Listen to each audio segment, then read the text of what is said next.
Hey, it's Christopher O'Donnell, Chief Product Officer at HubSpot. And today we're going to talk about a lot.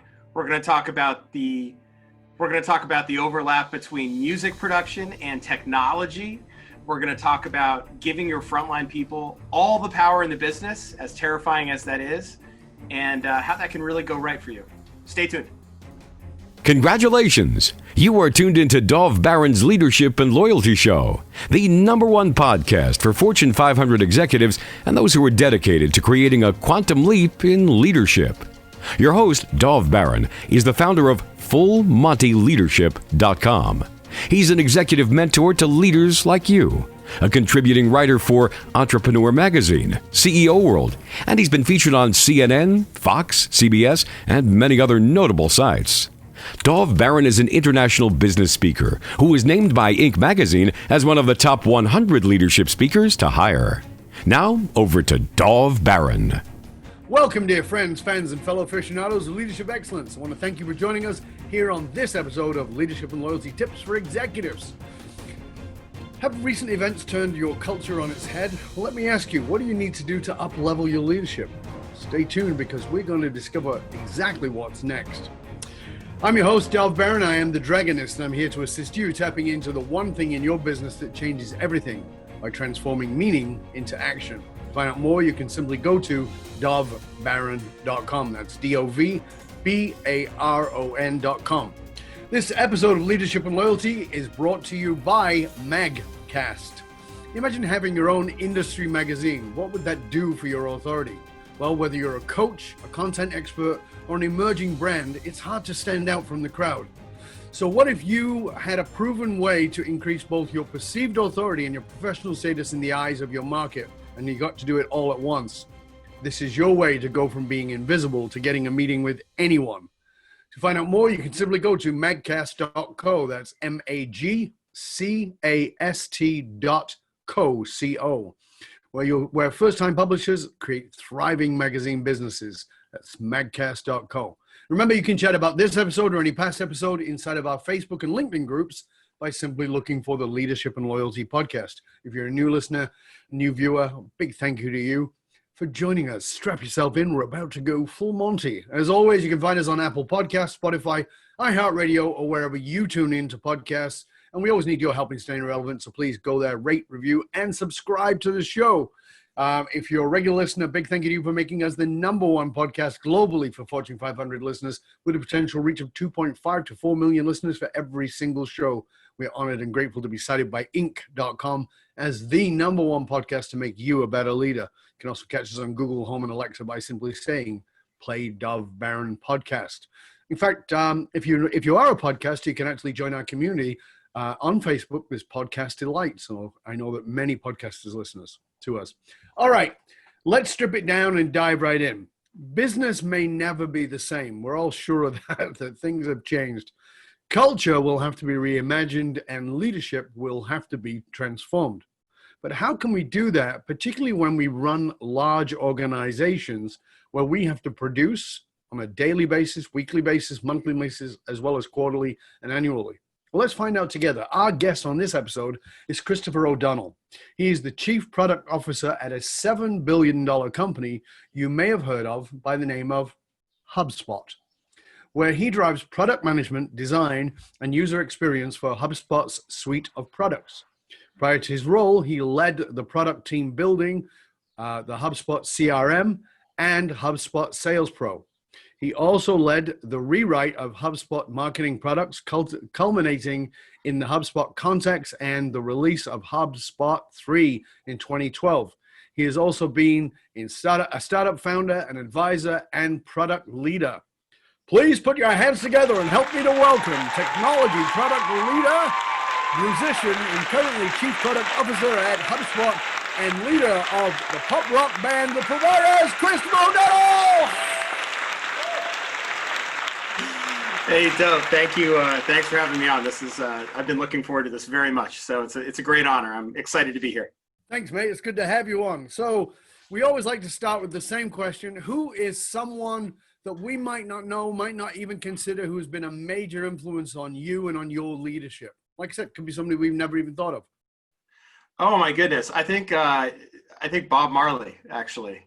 Tell us You know, about that. That's awesome. I think Bob Marley. Yeah, I've always, I don't, for some reason I started listening to Bob Marley when I was really little, and now my kids have done the same. But in terms of leadership style, he's a really, really interesting leader. The work ethic and sort of team servant leader, kind of distributed leader mentality. I think he was really ahead of his time.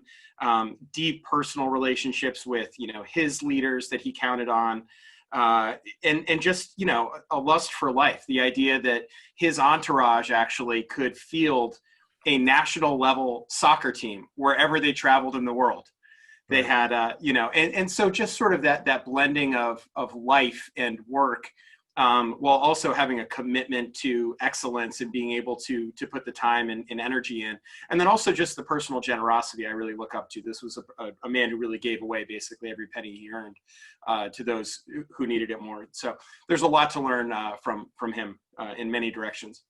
That's a great answer, because as you know, we talked about off air, but we talked about how John Oates from Hall & Oates had been on the show, and people were like, what's this got to do with leadership? And they discovered it had a lot to do with it, because here's a guy who grew up in a business that is been reinvented and disrupted up the yin yang called music. And he'd also been business partners with his business partner for 50 years. And now you bring up this example of leadership, which is Bob Marley, when people would be like, what the hell's a reggae singer got to do with leadership? And what you've just described there is in many ways the personification of leadership. And I think that we're often too limited in how we see leadership. You have the title CEO, president, chairman, whatever the term is, and therefore you're a leader. No, you're a reggae singer, therefore you're a leader. So that's really cool. Thank you for sharing that with us. Yeah, absolutely. He made some very interesting, brave decisions. I mean, Bob Marley had to make a decision of whether to take a political stand, in the late 70s. And we see the leaders of this generation, whether they're, Mark Benioff or our own CEO at HubSpot or anybody else, out in the world, having to decide how involved they want to get in each of these things. So it's just the same pattern of leadership, as you say, but, projected onto a different set of challenges. Well, it is, and it's quite fascinating. So, tell us. I mean, I know that this is one of your favorite questions to answer. So, why don't you tell us, how did a music major end up as a tech executive? Because, again, it's like your answer about leadership. It seems a million miles away. It does, yeah. It's interesting. I mean, in the field of product management, particularly and design UX. There isn't a way to go to school for that, really.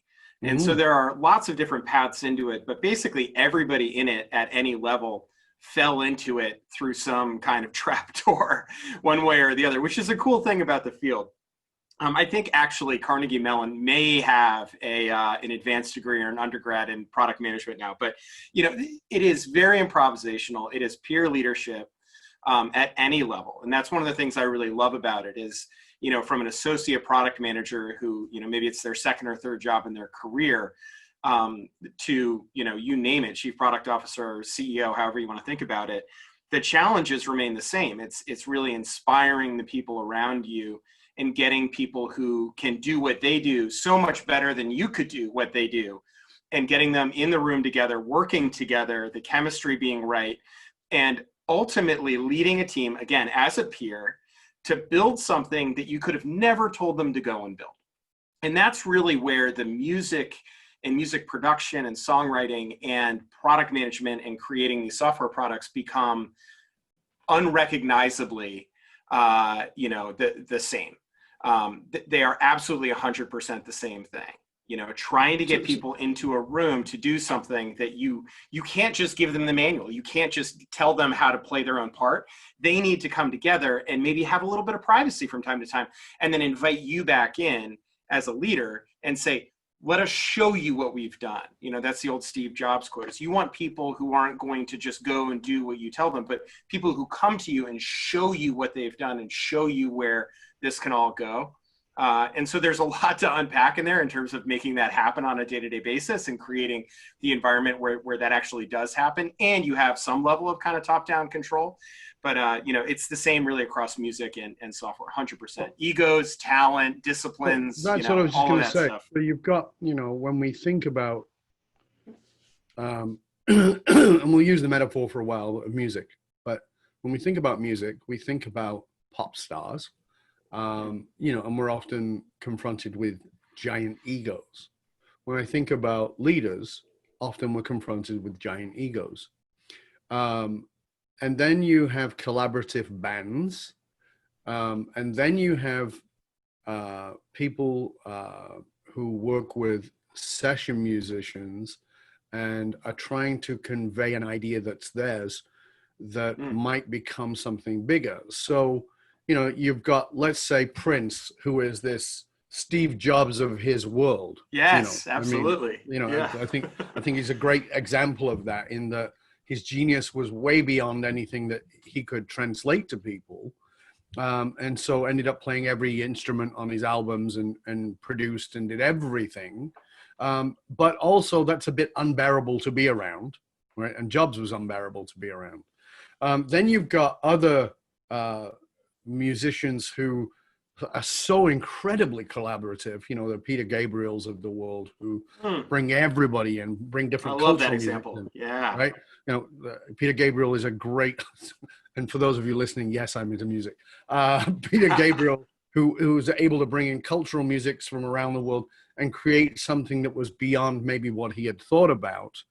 So when I think about the technology world, it seems very much to me to be those one of two classes, which is, it's all my way. I'm gonna design everything. I'm gonna control everything, and it's gonna be everything. Or I'm gonna be collaborative, open, and I am gonna be transformed by the process.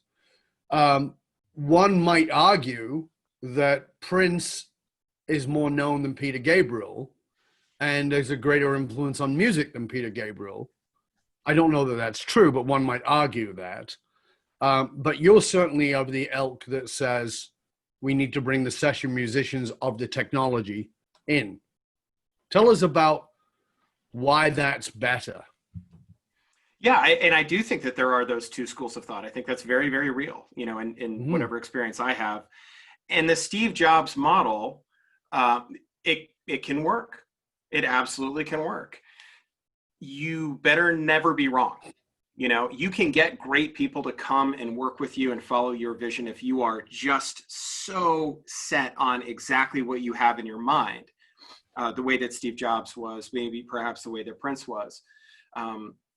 I happen not to be one of those people. I think those people are if you are that person listening, then go and do that. And, I would say that from a leadership perspective, it's more about managing the downsides of that style and identifying those and, doing the hard look in the mirror to figure out how you can actually build a company while maintaining that kind of fanatical control if you have that level of vision. The rest of us mere mortals need to find another way, and we need to go visit Brazil or Jamaica the way that Paul Simon did, and sit and listen and just soak oneself in, learning, and then coming back with synthetic ideas and asking the people who we're lucky enough to work around, given this perspective, go daydream about it and do your own research, learn more about it than any of us know, and then just come and blow us away and blow customers away.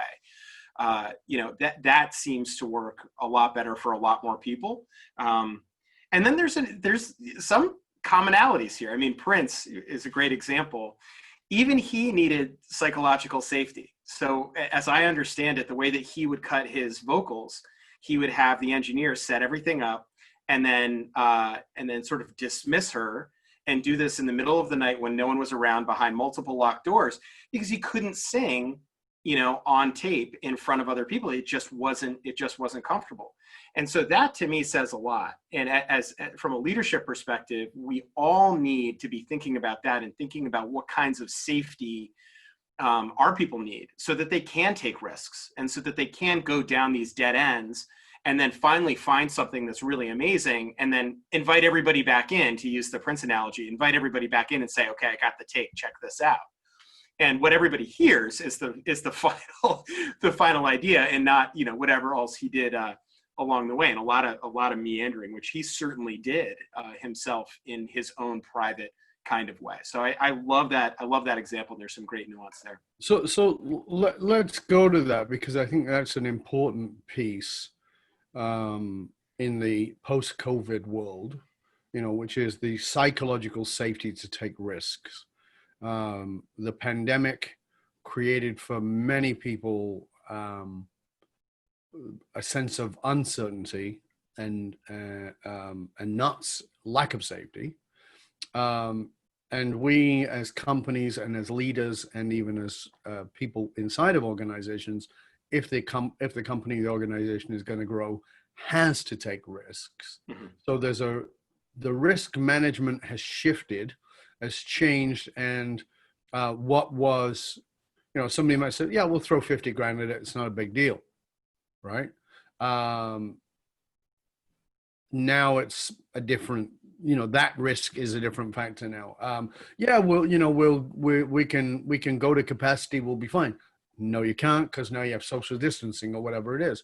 So how inside HubSpot, how are you guys looking at that psychological safety piece while juggling this idea that maybe it's not safe? Oh, what a question. And you're right. I mean, what a timely question as well. And we have sort of a peculiar approach to this that seems to be serving us fairly well. Whenever you're doing creative work across a team of any, it can be 3 people in the room together, or 300 people or 1,000 people over Zoom and Slack and everything that we're going through right now.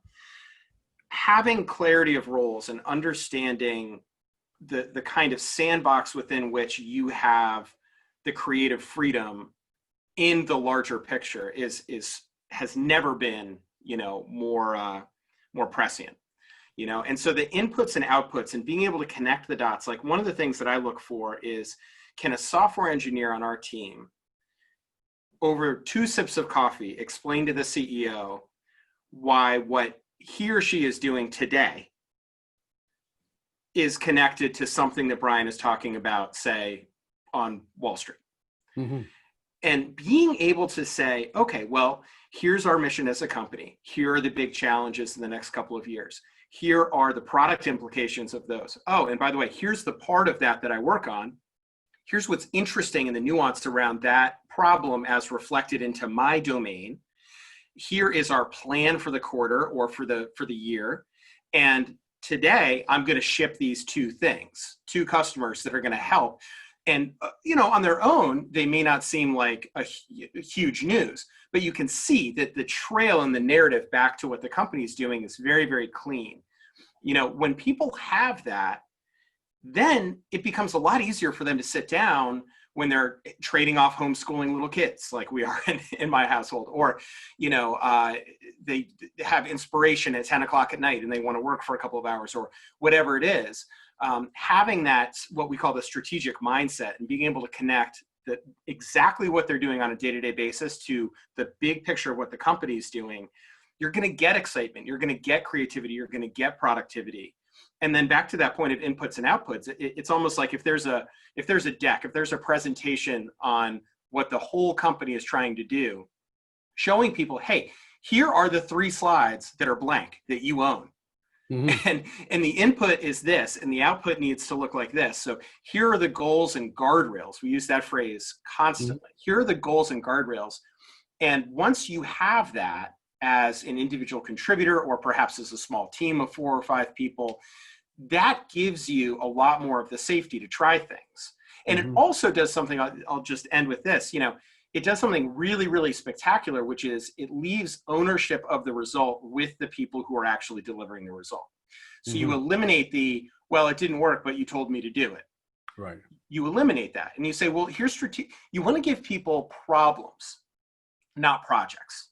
not here's a bunch of tickets, go write all this code and do these things exactly this way. You want to say, hey, look, here's a problem that our customers have, and here is a band. You know, you have the songwriter and the engineer and the drummer and all that kind of stuff. You have the designer, you have the product manager, you have the researcher, you have, you know, of course, the engineers, the engineering leader, and you can go write the song. You can go find what the story is in the narrative to solve this problem, and it may well be something very different from what we had in our heads in leadership. So it's interesting because, you know, again, you're showing this connection between music and technology, and not technology and music, but music and being in business as a leader. You know, and I have a tendency, again, I'm a music freak, but I have a tendency to think of people in creative ways. And what I mean by that is, aside from my deep obsession with psychology, and it is an obsession, I tend to think about people as artists. And what I mean by that is that some people are, you know, are Rembrandt, right? And some people are Picasso. You know, one is a very fine artist and the other one is a very abstract artist. Some people are classical musicians and some people are jazz musicians. You know, some people are stand-up comics and some people are improv. You know, so for me, each one of those falls into one of two categories. And the category is, give me the structure and I'll be creative. And others are, if you give me the structure, I can't be creative. I mean, I get that there is, the jazz musician has still got the scales to play in and there's some structure, but it's different. The improvist comedian is still working with improv rules, but with a lot more freedom than a stand-up who has to practice hours and hours and hours of the same material. There's a different kind of structure in both of those forms, whether it's as an artist or a musician or whatever it is.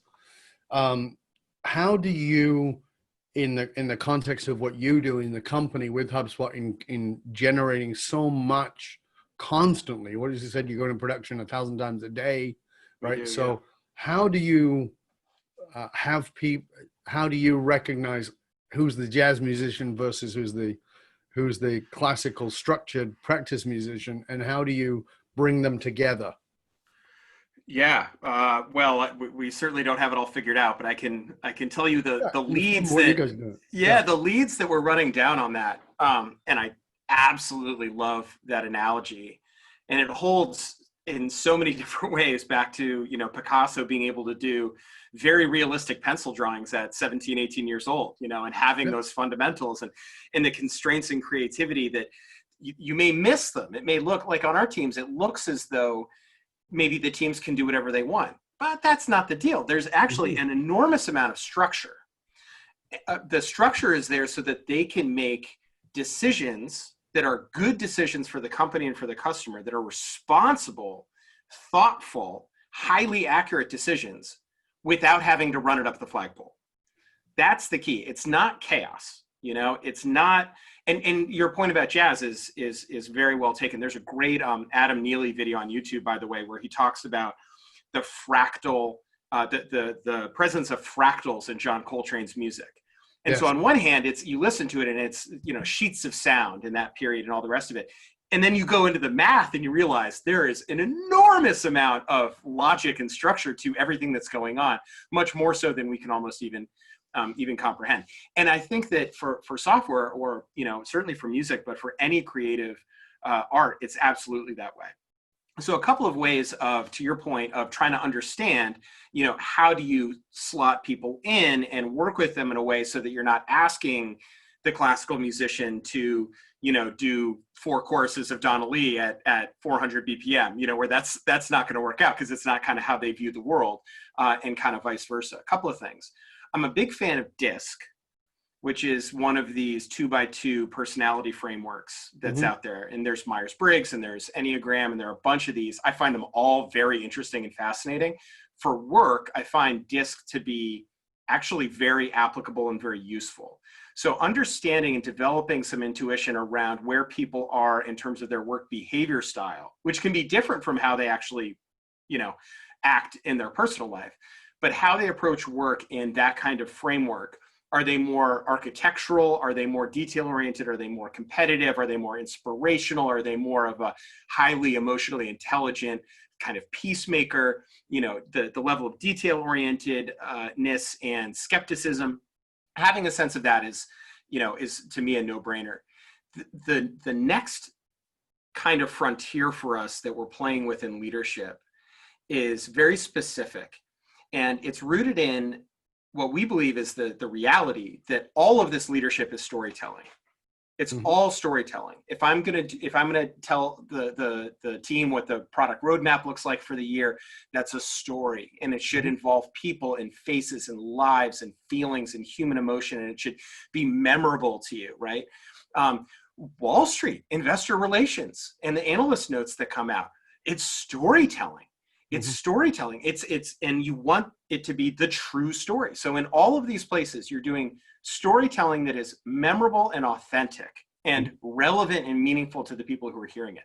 So here's kind of the realization or the experiment right now. Inductive versus deductive thinking and storytelling.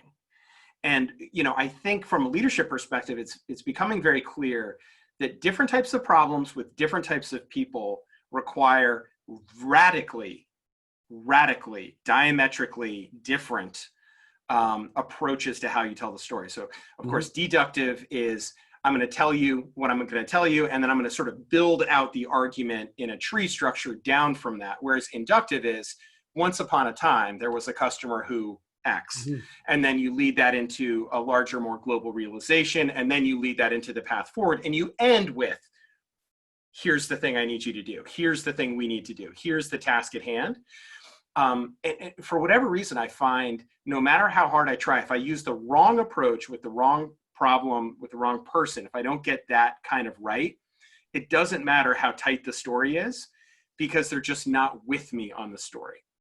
And so this idea of getting people to join you in the narrative arc and joining people where they are in the narrative arc, and, very tactically what that lets them do, it lets them push back and it lets them join you in the narrative and stop you along the way and say, well, this part right here, I'm not quite sure about that. Do we have data on that? Do we know that people want that particular solution to that problem? So the inductive versus deductive seems to be really, really appealing to talk to the jazz player and the classical player in turns. Right. But one of your things you were saying there is, that there are guardrails and people have a lot of freedom, but there is also, as a leader, you are leading people and they are people, and people have a subjective reality. So if I say everything black goes in this bin and everything white goes in this bin and everything blue goes in that bin, well, there's a blue that's kind of a gray tone. Does that go in the black bin or the blue bin? There's a white that's a bit off and a bit gray. Does that go in the black bin? And the fact of the matter is that there's going to be a subjective understanding of whatever the guidelines are. So, when you're talking about this and saying, well, do you follow the guidelines? How do you guys at HubSpot, how do you manage those guidelines in the context of subjective reality? Because things are not black and white. Absolutely true. Absolutely true. And especially for creatives. Well, that's right. And so if you're a product manager, you're sitting there and you're kind of looking at leadership and saying, okay, so we're supposed to care about application security and back-end API performance and front-end latency and availability. And, also you want us to make sure that signups are activating on the product and all these kinds of things. Wait a second, leadership, what are you doing? You've just given us 90 things that we're supposed to be thinking about, we're supposed to have a perspective on. Which ones do I do first? And by the way, within that, there's an enormous amount of subjectivity in terms of what a good job looks like. And in some places that's okay, and in some places it isn't. So what we've done, you might like this being a psychology buff, but we have arranged all of that into a hierarchy of needs. Right. that starts with the most, the most first principle driven kind of fact-based, highest stakes, most foundational thing measured in the tightest, most Cartesian, undebatable way. And then you have layers up above that. And by the time you get to the top, you're talking about some, kind of self-realization level stuff where, in Maslow's hierarchy, I mean, geez, do you have a roof over your head? And do you need one? The answers there are very easily measurable and easily definable. And then you get up to the top and, the self-actualization. Well, what does that mean? And how necessary is that for you? And what does that look like? And what happens if you don't do it? So we organize this into something that is very much that pyramid.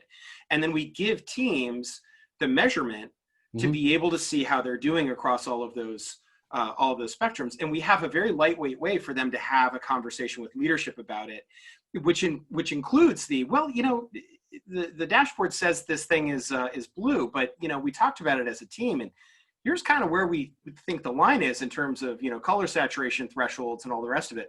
And we'll say, okay, well, that's really fair. Let's adjust where that line is and take that into account, update it for everybody.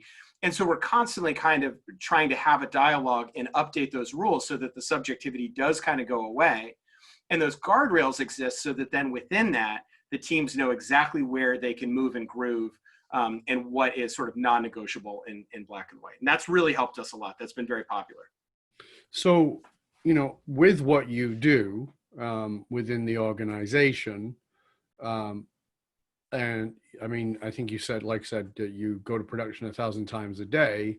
Yeah. Even pre-COVID, that's a lot of agility, and one of the things that we heard forever is you can't turn an ocean liner on a dime, yet that's exactly what appears to be happening, is that there's a tweak, a turn, a shift. And now in the post quarantine world, many companies who cannot create that agility will go away. They will simply disappear. It will be another 2008 blue chip companies just disappearing, understanding that they needed agility after 2008 and then realizing, we won't, we're fine. And then now they're going to be sunk. So what is your, from being at HubSpot and in a $7 billion company, which is a large company, what is your guidance around that level of agility inside of a large organization?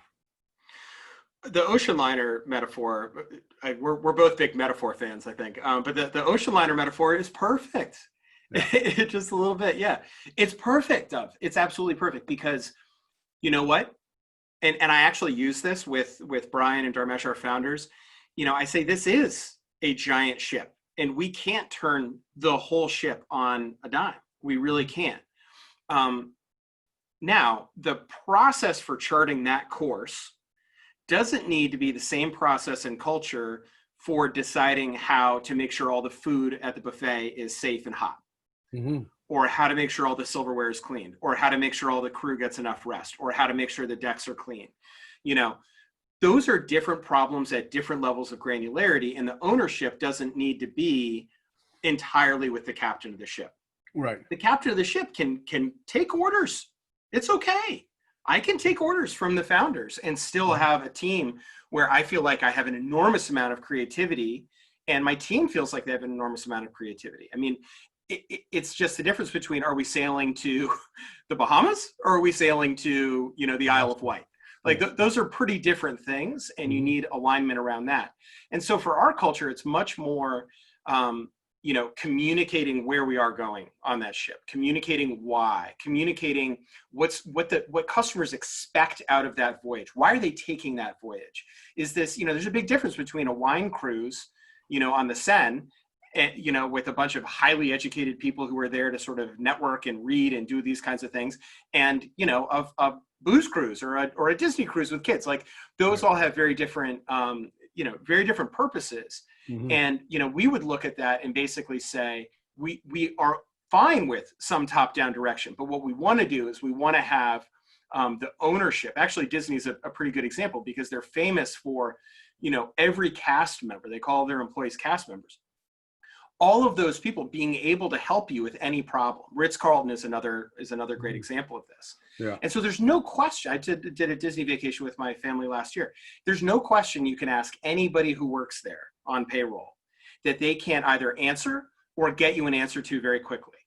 And so that's really, I think, a pretty good example of sort of using that metaphor of what we're after. But the captain can't tell everybody exactly how to clean every fork. Like that's not going to work. We've never tried to do it.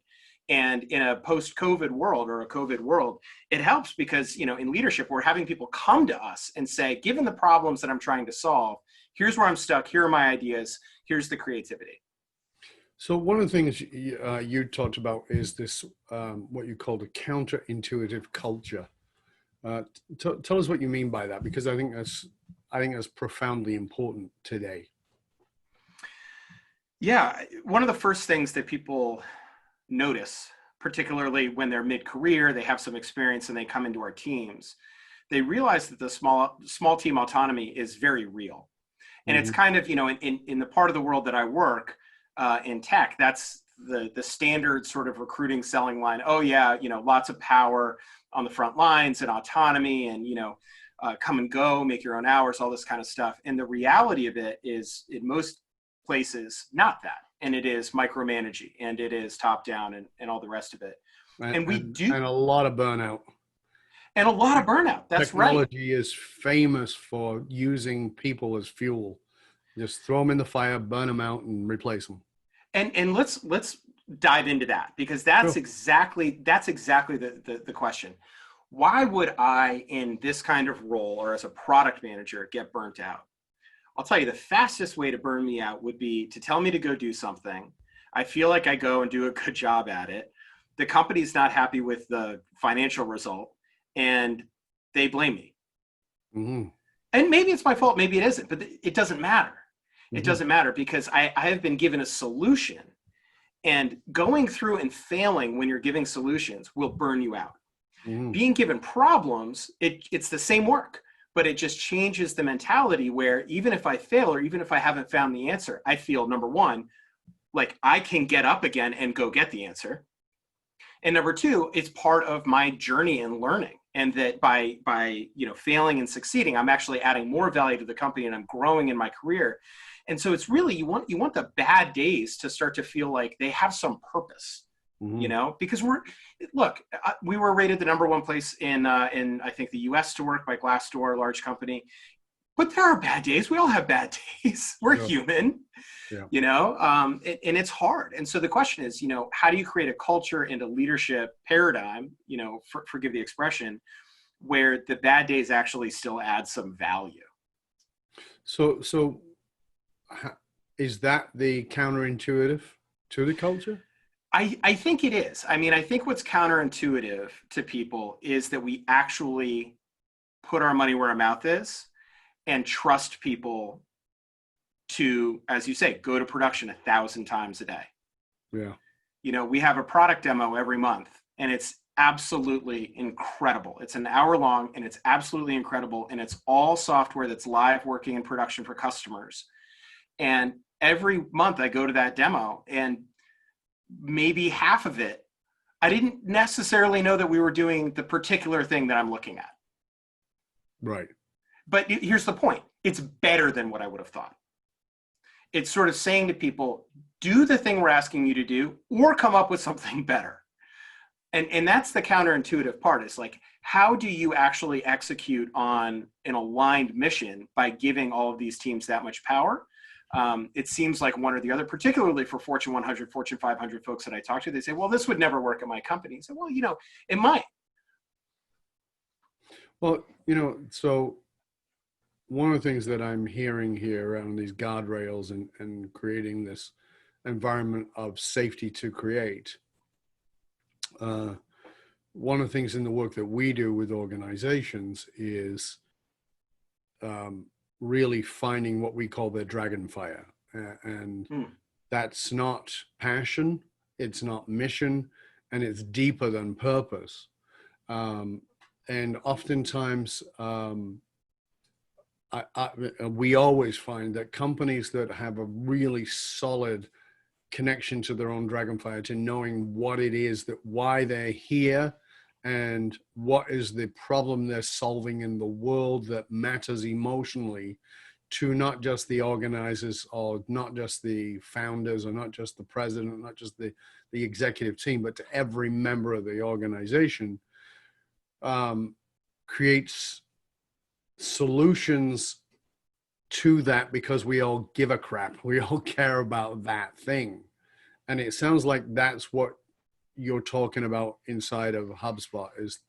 So what, if I was to ask you, do you have a sense of what that is inside of your organization? What that dragonfire is? I do, for me, and at least for some of those, that I spend a lot of time with, I can speak pretty confidently to it.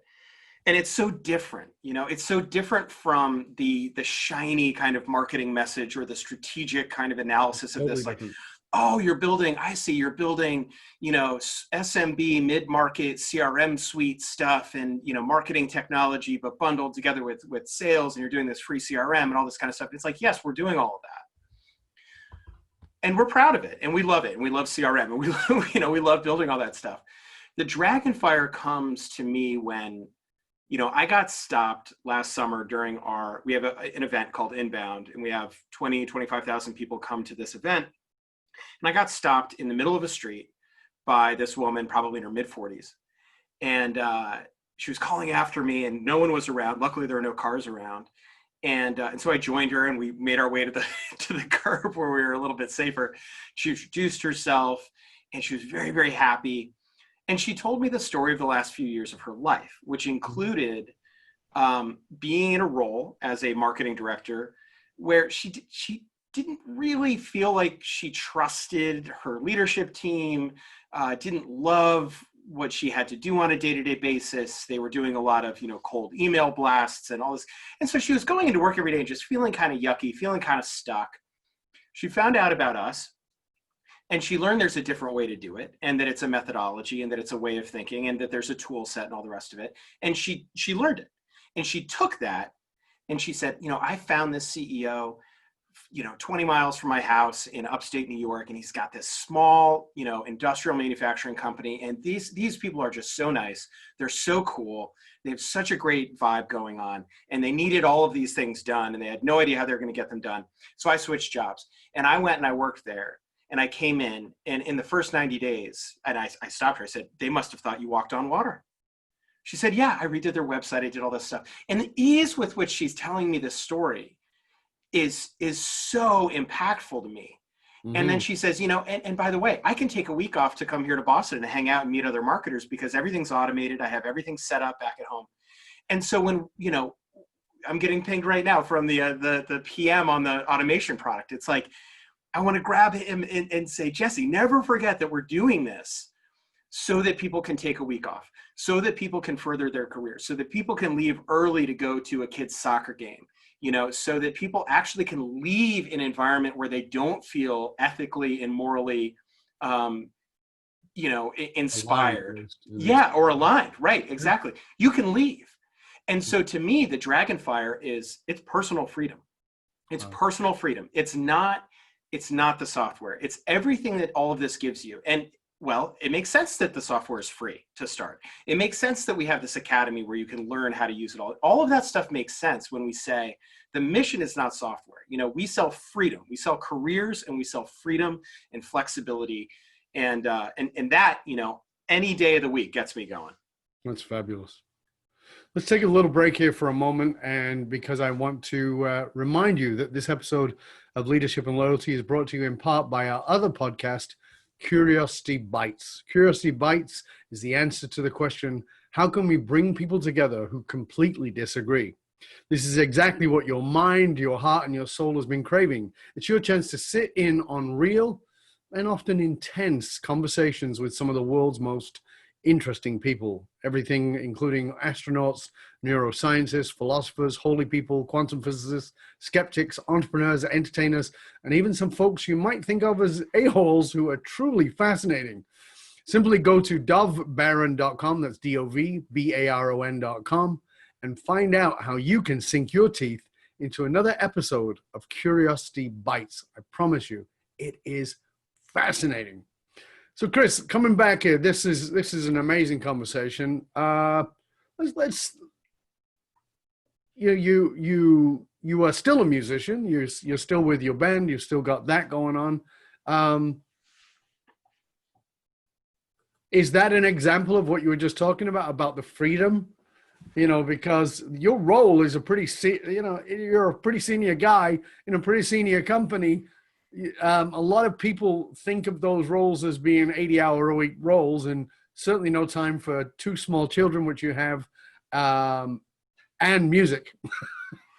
You can have music, you can't have kids. You can have kids, but you have music. Yeah, pick any two, right? Hobbies, hobbies, family, or profession. Pick two, right? Yeah, no, I mean it's definitely tough. I mean, they're the obvious parts of this, which is, I don't drink, I don't watch a lot of TV. I don't get out much. I'm pretty much here in my home office, which is both my work office and my music office, or I'm with my family, And so there are a lot of kind of omissions right off the top in life that provide a little bit more time. The family is absolutely the most important thing. My son just turned 7. I can't believe how quickly it's flying by. I always hated when people would say, like, when you have a little baby and they say, don't blink, it goes by so fast. And you're sitting there at 2:00 in the morning bouncing a baby on a yoga ball, and you're like, this is not going quickly. It would go fast. Yeah, this is not. But Could we speed this up now? Oh my gosh, absolutely. And I dimly remember those years of my life, for better or worse. But no, it really does. It really does go quickly. I mean, for me, I am of no use in my role if I am not excited and creative, and if I'm not emotionally available, and that took years for me to learn, is that what is the thing that people really need from me in every aspect of my life? And the word that they used with me is presence. Yep. And so it's what's important. And I learned this because I used to leave work early to try to help with the babies and all this kind of stuff. And then I'm picking up Slacks and I'm picking up emails and I'm trying to do this whole work-life balance thing. And finally, my wonderful wife, Emily, said to me, she said, just work until you can be here and really be here. I'd rather have you for less time and have you really be here and put your effing phone away and really be here, and then do what you need to do for work. And so the music comes in a way where, admittedly, I don't get to spend hours and hours on it. I probably, 2-3 hours a week. Mm-hmm. And then maybe, some meditation and practice with guitar, which is my instrument. But, we made this record. We made 14 tracks over the course of 2 years, just doing Monday nights. Right. And you know what? I couldn't do squash league, and I couldn't do, go out to the restaurants with my friends or anything like that. But Monday nights from 5 to 10 o'clock, I would do music, and we treated it like we were making anything else that we would do professionally, even though we weren't getting paid for it. Sure. So, part of it is the obvious answer of just time boxing, omissions. And I think the less obvious answer is, work doesn't need me to be a butt in a seat. No. They would much rather me work a 7-hour day, having done something for an hour that made me my best self for those 7 hours. I can say sight unseen, every single person that I work with, up, down, sideways in the org, would rather have Christopher emotionally available and creatively excited for 7 hours a day, as opposed to otherwise for 10 hours a day. And this is something that we are so strong about in our leadership work is many of the people I'm speaking to, of course, are my age. And so they grew up in a world where you went to work at 8 and you left at 5. And if you were there at 5 after 8, you got fired. And so people would sit around and do bugger all. Right. And we know there's a 70+% of disengaged individuals at work. What we know, there's a 21% increase in productivity from people who are remote. And now the world is being forced into remote.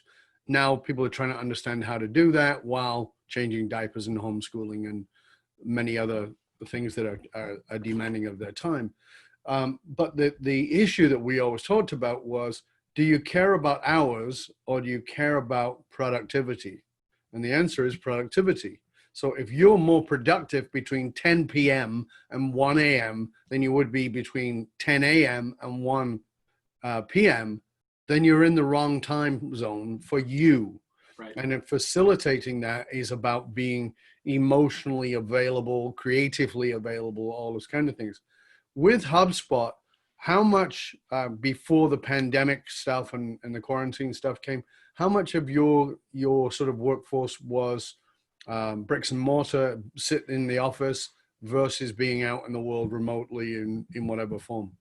Yeah, no, it's a great question. And we had, I think, 8 global offices. And when we announced the 9th location, I believe, I may have that wrong, it might have been 9th and 10th, but we had something like 8 global offices. And we announced the 9th office, which was remote. And so we're leaning into it. We have good tooling. We have, a great Zoom setup and great IT for all this kind of stuff. The other observation, though, that I have is, aside from full-time remote people, I notice that if I do a meeting that's brick and mortar and it's with the 3 people who sit closest to me, it's just the 4 of us, one of those people will be on Zoom 100% of the time, maybe more. And so, it's not about necessarily remote or in the office. It's actually, for all of us, in a lot of ways, it's a blend of these things. And so, that was something we were starting to realize and lean into ahead of this whole COVID situation. And so we had a little bit of a running start around it, where it was, the idea of putting the call-in up in whatever room you were in was becoming very, very native for us. And there was no having to explain, oh, geez, well, I'm in the car because I ended up having to pick my kids up or something. The way that I would really think about it, and to answer your question, I think it's something like 10% of our workforce, but don't quote me on that, but it's something on that kind of order. Not only is the productivity what matters, I believe the productivity can be negative. Yes. And I'll be totally honest with you. Today, we're having this conversation on a beautiful Thursday, taping this. And Wednesday, yesterday, I had an afternoon where I had 3 one-on-ones. This might be TMI, but I'm gonna try to be vulnerable here. Thank you. And I was wrestling with some org stuff and some strategy stuff. I was sort of absorbing some big challenges that were going to require hard conversations and, some really kind of grown-up stuff, frankly, for lack of a better term. Sure. And I found myself not in a great place to have the 3 conversations with these 3 people that I wanted to. And I actually said to myself, I'm too distracted and a little bit frustrated. It could be a negative for me to meet with these engineering leaders. Mm-hmm. They could see me, and if I blink, they might say, whoa, what's going on? Is everything okay? And here's the thing. I needed to sleep on it. I needed to sleep. And now having those one-on-ones, I can do those today. I can do those tomorrow. I can do those, whenever. It's not a lot of time, but those conversations are going to go so much better because I've had time to really think about it. So what I did was I moved them. I went and ran an errand that my family needed. We needed to go pick up bikes at the bike shop. So I did that. I talked to my wife for a few minutes and I said, hey, here's kind of how I'm feeling today. And she said, wow, okay, I'm glad you told me, let's talk about it. Let's talk about the rest of the day. And then I went to a colleague that I work with and who's a really good person to have those kinds of conversations. And I just called him up and I said, hey, I'm really struggling with X and Y. Is my perspective right on this? And he validated me and said, I can see why you're consternated right now. And we're not going to solve this on this phone call, but you're thinking about the right stuff. And I said, oh, okay. So I'm not just going crazy here being stuck at home. And he said, no. This is hard stuff. So let's talk about it. We talked about it for a couple of hours and, waking up, I feel great. And, I'm entering back into that problem space with a lot of energy and a lot of enthusiasm. And I'll tell you that the type of stuff that is, it would be very detrimental if I was skeptical or cynical, or if I hadn't taken a deep breath to kind of really think about it and how to be mature about it. So, but again, that's the emotional intelligence of self-knowledge and self-awareness. Sure. I have always believed, but certainly I believe it's compoundedly important now. I mean, I've always believed it's important, but the awareness of oneself and the awareness of, I'm in a shitty place right now because, my kid didn't sleep last night. I was homeschooling the little one, and I was doing this, and, somebody I know has had going through what, and there's all these things going on. And if you don't have this self-awareness, a lot of people have believed that leadership is about compartmentalizing. Leadership is not about compartmentalizing. It is about being present, not compartmentalized, because all those compartments leak. They all leak. All those boxes leak. And I'll say, you may have compartmentalized your divorce and you've gone to work and you think, well, I'm fine at work. You think you're fine, but ask anybody in the office and they all know. If you, people say, well, we never fight in front of the kids. And I go, believe me, your kids know. Yeah, they know. Totally. You think that we don't fight unless they're asleep. You think they don't know. Oh, they know everything. Crack. Right. They're like dogs. They can smell it. Right. And so it's the same with your people. Now, they may be more courteous. They may be more cautious about saying something because I don't want to get fired. But at the same time, I can still see you're carrying a bit of dickishness around with you because of this, that, and the other thing. And this conversation is not, you're not coming at it with an open mind or neutrality or whatever it is. You're coming at it from a negative, critical position. So I think you brought up a really important point, Chris, and that is to the self-check. Am I available emotionally to be present for this, whatever this is, and whether that is a creative moment or whether that is a courageous conversation is considerably, it's still the same question. Oh, there's so much there. Yeah. And it's emotional availability or intellectual availability. To your point about, chronotypes are real. And Daniel Pink has this whole great book called When. I don't do big decision-making type conversations at 2 or 3 o'clock in the afternoon. It's not a great time. I may read at that time. I may do email. I may, I may need to take a short nap. I may need to do something like that. Now in the mornings, I'm really on fire and I'm really focused, and I try to take 2 or 3 things and go really deep and be super intellectually present as well to solve those hard problems. But I can't expect myself to, and I will say it's hard at work with Slack and email and all this stuff, because someone on my team will say, hey, I would love your thoughts on this. And it's a 3-page Google Doc about, the case for doing a new product or something. And I'm like, oh my God, I need 3 days to let my imagination catch up to where you are in this, right, in this whole narrative arc.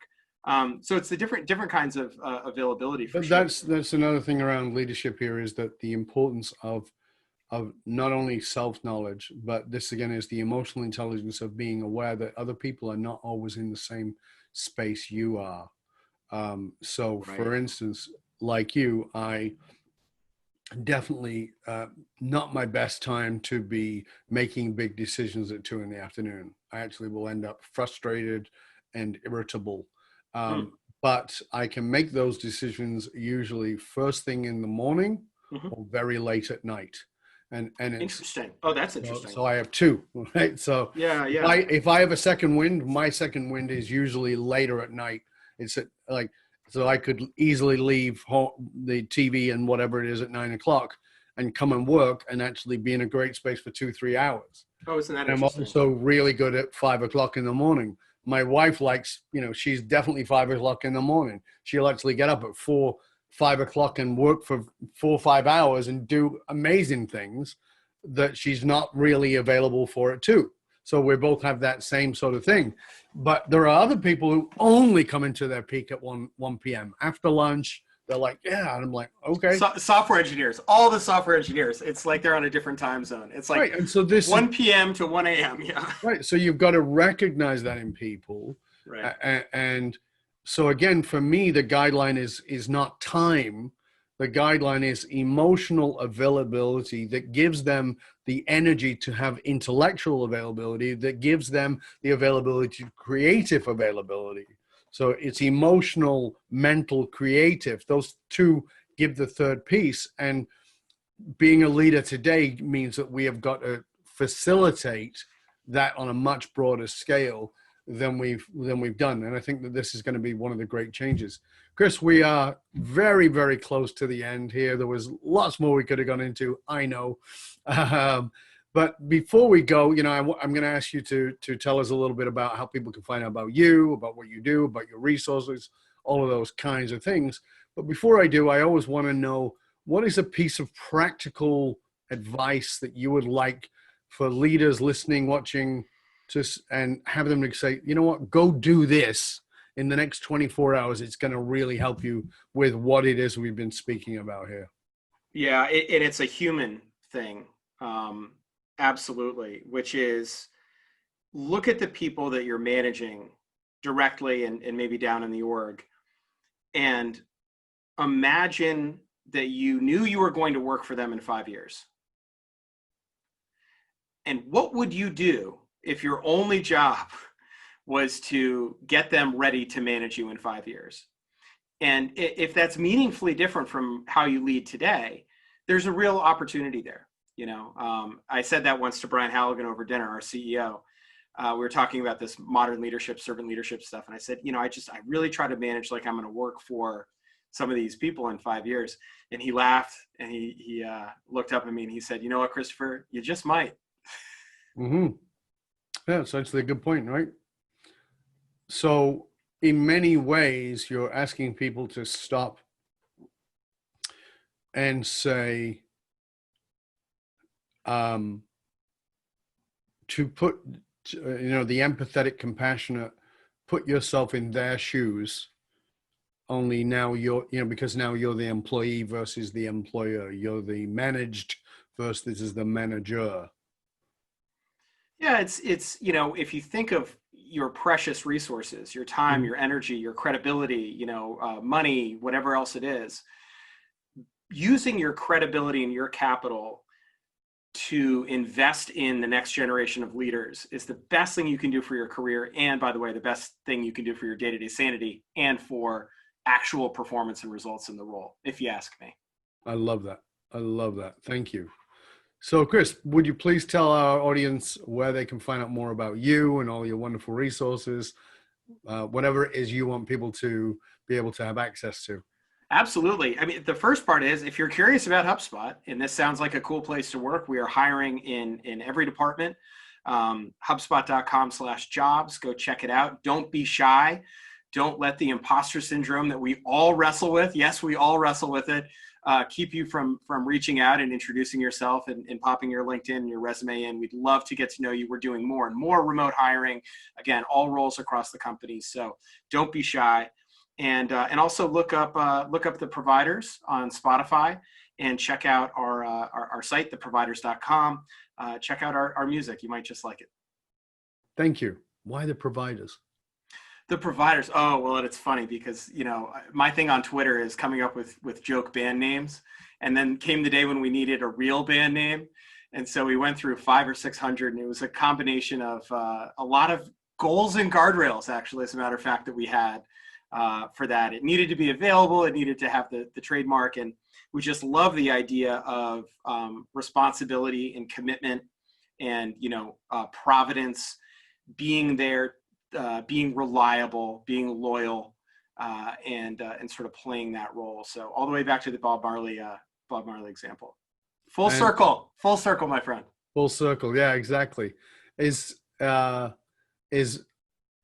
Marley's music still a massive influence for you, or is there other bands? Oh, massively. Oh, yeah. I mean, Bob Marley, Led Zeppelin.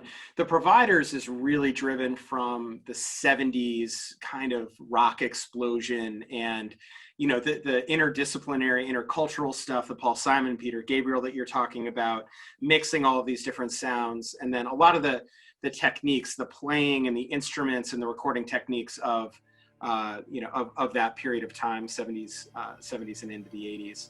So that's really what's driving that project. But I listen to everything, man. I listen to everything. Are you a ska fan?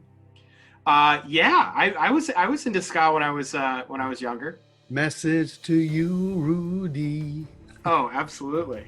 So, because ska was such a great music for me because I was born in the UK, grew up there, and it was white man's reggae, and it was, it just was like, it caught on with the skinheads, and it became, I mean, I was never a skinhead, but it was like, it was a really great vibe around that whole music. You and I could talk music forever, but thank you for this. It was great insights. I hope you'll stay with us to the end. And for you, dear listener, you can hang out with other conscious leaders and chat about this episode, the one you've been listening to, or any past episodes inside of our Facebook or LinkedIn groups. Simply look for the Leadership and Loyalty Podcast, because it doesn't matter how successful you are. If your employees and your customers don't understand what gives your company meaning, you're only working at a fraction of your capability. To find out how you can hire me, Dov Baron, as a speaker or a leadership strategist for yourself or for your organization, simply go to dovbaron.com. That's DOVBARON.com. Because unified meaning, or as we like to call it, finding a dragonfire, is the one single monolithic difference between mediocrity and greatness for all individuals and companies. We want to thank you for sharing the show with everybody you know. Till next time, stay curious, my friend. Stay curious about how you can become a distributed leader, not just a servant leader, but how you can distribute your leadership via a dragonfire, meaning, and great guardrails in the process of going there. I'm Dov Baron, and I'm here to assist you tapping into your dragonfire to reach that next level of clarity, focus, purpose, and profit in your business, your life, and your leadership impact. And I am out.